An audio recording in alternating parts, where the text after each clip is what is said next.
Hey everybody, this is Richard. I'm here today to talk about the computer that I've been using for the last 3 years now. A few people have been pretty impressed by it and what it can do, and I've got to say it's one of the best computers I've ever owned. But it's going to be a two-part review. This is the HP DV7, and you may notice that it looks a little bit bulkier than a normal laptop. The reason why is because, as I said, this is going to be a two-part ordeal. Underneath of it, we have the best part of it. We've got a chill mat that I've got to say is the best chill mat that I've ever bought. And the reason why I bought this is not just to keep my legs from burning up, because that thing will really burn your legs up, but the HP DV7, which is what I've got, is notorious for creating a lot of heat, so I had to get a good chill mat to go with it. Now this particular chill mat is for extreme gamers, in that it's got two fans on the inside. I don't know if you can see them with this video camera. It's not the best in the world. That'll be the next thing I upgrade. On the side, we got the on-off switch. We've got the lighting effects, the LED lights. Probably can't see them, but I'll turn them on here in a minute. Got cable routers to keep everything neat and clean. On the other side, this is where it gets good. Got 4 USB ports, and that middle port isn't really a USB port. This just connects it to the computer. That way you can split off one USB plug on the computer and have 4 of them. It's made for multiple controllers or whatever peripherals you may want to add to it. Go ahead and turn it on as soon as I find the power plug. There we go.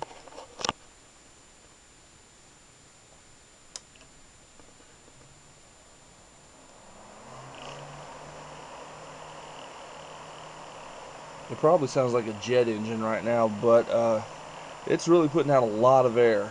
I mean, I can feel it over here, and I'm about 5 feet from it, and it's hitting me in the face. So, for this laptop, it's not too bad. I'll turn on the lighting.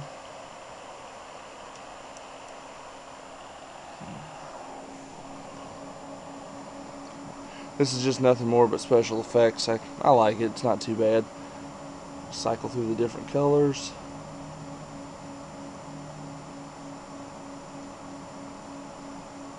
That's party mode. Haha. For now, we'll stick it on red. We'll leave it alone. I like red. Now, let's get the laptop out. Alright, well here it is. This is the HP DV7. It's all set up and ready to go, and one of the things that I like about it is it's got the touch controls on the top here, which you can't see, but when I do get it turned on, you'll definitely be able to see it. And right here under these two stickers is a thumbprint control. You may not be able to see it, but without that, this thing will not even power up. Well, it will for the first time when you do a master reset, but after that, now you've got to pretty much have a thumbprint to authenticate and to power on the system. I'm going to go ahead and set my camera up on a tripod, and I'm going to go ahead and try to power it on remotely. Alright, got it set up, and power on. Pretty cool, huh? It's reading my thumbprint. There it goes.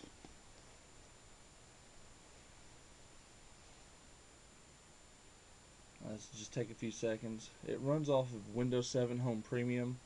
It came with the computer. I didn't have to upgrade it or anything like that, so it's definitely a plus. It's better than Windows Vista. 7 is what Vista should have been, but I'm not here to talk about Windows today. I'm just going to show you the setup that I have on my computer and how fluidly it plays everything. Now we may get an interruption every few seconds from the door that's just a little bit to our right. My son likes to come in and out, so you may get to see a few shots of him. Now I don't have the little motion sensor device that I can hook up to my hand to move the cursor around. I have lost it. I don't know what happened to it. I'm going to have to assume that My son probably chewed on it and ate it. I don't know. But there it is. There's my son on the left. My nephew PJ on the right. Yeah, you can modify your opening screen on Windows as well. It's not too difficult once you know where you're looking.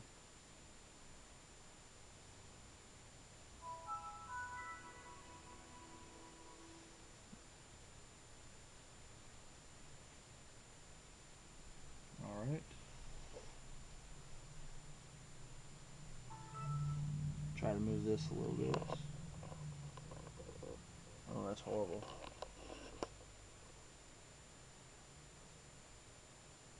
Okay, and there it is. This is the Iron Man desktop theme based on Jarvis from the movie Iron Man. I like it. It's fully functional. It has actually helped me out a lot with the computer itself. It stays cool. It doesn't have any problems. It seems after working on this, it tweaked it a little bit. So now it doesn't get as hot. It runs a little bit faster. It was a work in progress for a little while. So now the computer is fully loaded up. Check to see if I have internet, which I do because it's showing an IP address, which I'm going to block later on. Okay, I'm going to try to set this thing back down without there being like one heck of a glare from the window behind me. Windows. It's only good on an operating system. Now I'm going to go ahead and turn the chill mat on to keep this thing from getting ungodly hot.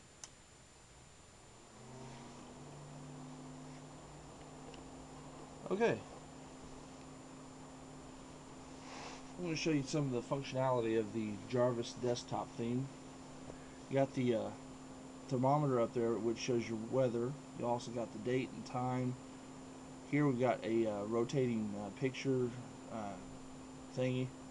Yeah, not the technical term I really wanted to use. We've got Winamp right here. We've got all the power settings right there. Recycle bin settings are right here. Windows start buttons right here. We've got the network indicator here. A few other random settings here, plus power settings here and here. Over here on this side, you can see the arc reactor. You can tap on that and you go straight to the internet. Then we've got images, documents, downloads, basically just branching off the arc reactor. And these are my favorite websites that I go to every day.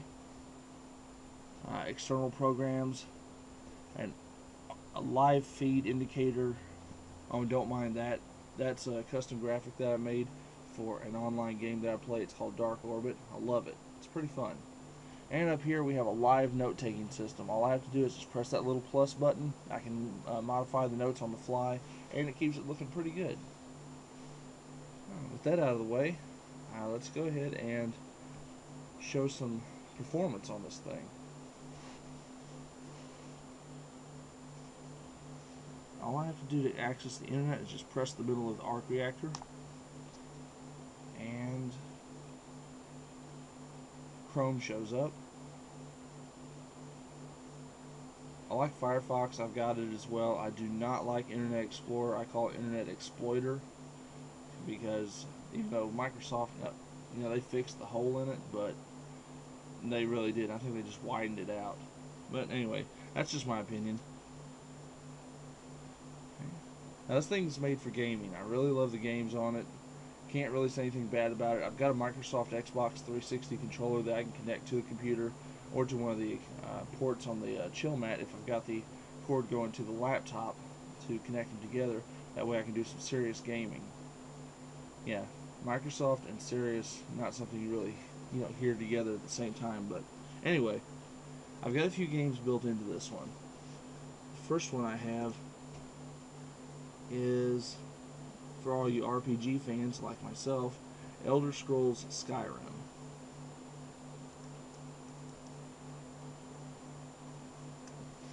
And it comes up just like that. No problems.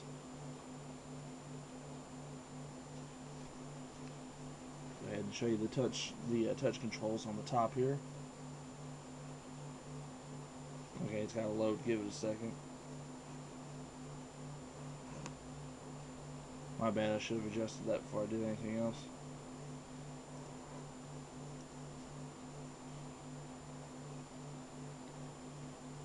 Skyrim is the only game that I have on this computer that takes a few minutes to load, so you'll have to be a little patient with it.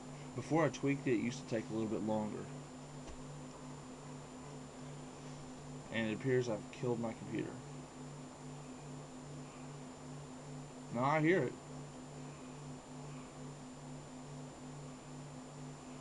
Oh, this is embarrassing. Hang on a minute. Okay, well that was an embarrassing moment. I know what happened now. Dummy me had the computer set up to hook up to a widescreen TV through the HDMI port, and I forgot to disable that setting. So the game was playing, but it was playing on a screen that's not even hooked up to it right now. That's something I'm still working on, but other than that,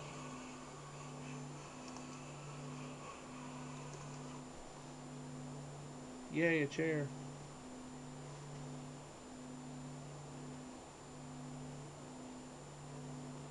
I'm not going to sit here and show you all of Skyrim. I'm just going to show you how well this thing runs with Skyrim. Now, it's set on maximum graphic power, and yay, there I am.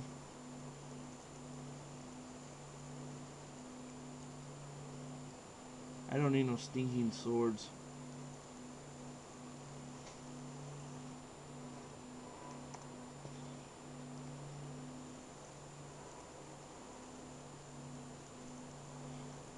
I don't have my controller hooked up, so don't even ask me how to do crap on this game.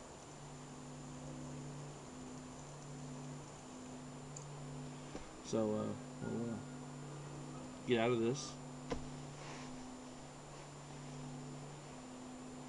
Alright, the next game I have for you drivers, and it's my favorite one. It's one of the Need for Speed games, Hot Pursuit. There we go.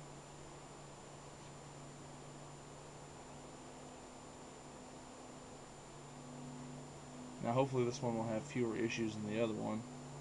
Gaming wise, it doesn't have that many issues. I know why it's having issues right now. It's because it's trying to run a virus scan. I've got it set to do that as soon as it powers up. And I've got AVG, the most expensive one you can get. And I didn't have to pay a penny for it. And it's unlocked until 2016, so right on. I'm not going to complain.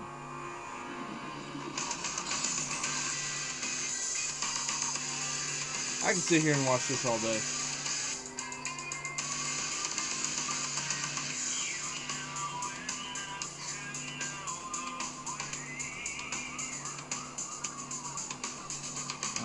Alright, that's enough of a preview of Need for Speed. Let's go ahead and get out of it.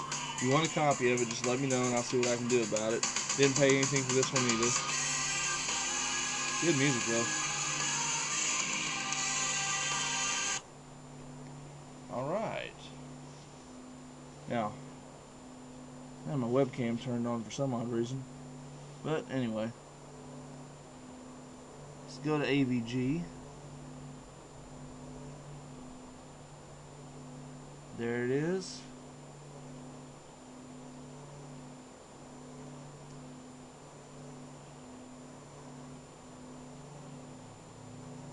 Okay, now I don't know if you can see this. I'm going to try to get this close to it. But this is the license information. Look at the license expire date. 2016, if you can see it. Once again, this is a crappy camera. I'm still working on it. So it's fully unlocked. It does everything that it can do. It does backflips and all sorts of stuff. So it keeps me protected. I love it. And once again, didn't pay crap. Refused to pay crap. Okay, well that about wraps it up for this computer. It's a gaming rig. It does pretty well. It runs really great. I can't say anything bad about it. The chill mat really helps out. And oh, if I put my hand on the side, yeah, it gets a little warm. That's why that chill mat's on. Even on full strength, that chill mat is battling to keep that thing cold. I'm going to have to do some surgery on the bottom of it, but this laptop cost me $1,500 when I first bought it, and that was 3 years ago. Since then, it has survived me, an ex-girlfriend, my wife, my son, 3 mason jars. I'm talking about the big mason jars, full of iced tea, because that's how we do it in the South, dropped onto it and spilling all over it. It's had water spilled onto it. It's been dropped. it's been abused. This has been one abused little puppy, and it still runs like a dream. I take care of it. I've only had to do a factory restore on it twice, and that's because of my own stupidity. Trying to install 2 operating systems, that's a no-no. I don't like doing that anymore. But for the price that I paid, it's good. If I would have waited 3 years, I would have only paid about $700 for it. But you can't go wrong. It's a really good computer. It runs great, does everything I need it to do. I highly recommend HP. I'm not trying to do a sales pitch for them, but I like it. There's nothing more to say. On that, I'm going to go ahead and end this video, and if you want to try to find a computer like this, you can go to hp.com, or if you don't want to go there, you can go to newegg.com, and you can also try to build your own computer. It's not too tough. I don't recommend building a laptop computer. I only recommend building a desktop because a laptop is a pain in the ass. But yeah, go for a desktop. They're more, you can work with them. Bare bones system that'll beat this thing. Well, it's gonna be hard to find, but it shouldn't be too difficult. I mean, I didn't give any of the specs on this computer. I'm not going to either because I've modified it a little bit, and for some reason it's not showing up correctly. But anyway, yeah, you can probably pay about $700 to get one that may match this one on desktop level. Other than that, that's it. This is Richard, and have a good day.